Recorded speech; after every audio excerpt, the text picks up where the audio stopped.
Yo, so good morning. So for today's video, dito ako sa ating maisan. So ayan, after 14 days mga boss, tingnan nyo. Maganda na yung ating mga mais. Ayan, tingnan nyo. Samahan nyo ako sa pag-ikot para makita natin kung meron tayong makikitang uod or bakas ng mga uod. Let's go! So guys, ito na nga, samahan nyo akong mag-ikot ngayon dito sa ating taniman ng mais. So ayan, habang nagbisita tayo, kailangan nating mag-inspection kung talagang may mga uod na. Kasi mahirap na, baka maunahan tayo ng mga uod para hindi tayo maka-ani ng buti dito sa ating taniman ng mais. So expected, meron tayong makikita dito mga uod. Ayun na nga, ayan, yung ini-inspection ko na mais na to. May nakita akong bakas ng mga uod, yung army worm na tinatawag.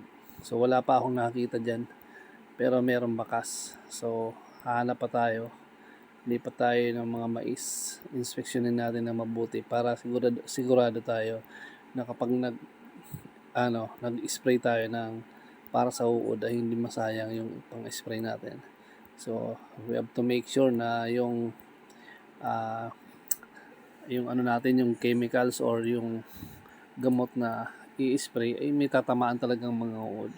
So yun na nga mga idol, dito may nakita ako ditong uod. Ayan may bakas na, ayan, namuti yung dahon ng mais. Kasi alam nyo ba na mga idol na itong mais na to, kagaya nitong mga 14 weeks, napakalambot pa niyan ng mga dahon. So ayan may mga bakas na siya na dinaanan ng uod. So nang ini-inspection ko siya, nakita ko yung uod diyan sa may sa loob mismo na nilabasan ng murang dahon.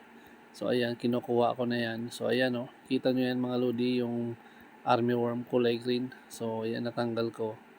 So tunay nga talagang may uod na yung ating maisan. So kailangan na natin dito mag-apply ng precautionary measure para hindi tayo malugi.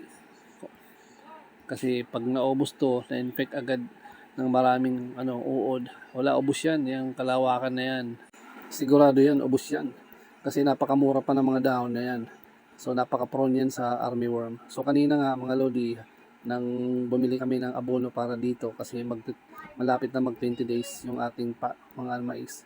So bumili na tayo, sinabay na natin yung mga gamot na kailangan natin para sa damo at sa mga uod. So ayan, sa habang nakita natin, na-inspection natin na talagang may mga uod na, so ipapa-spray na natin yan.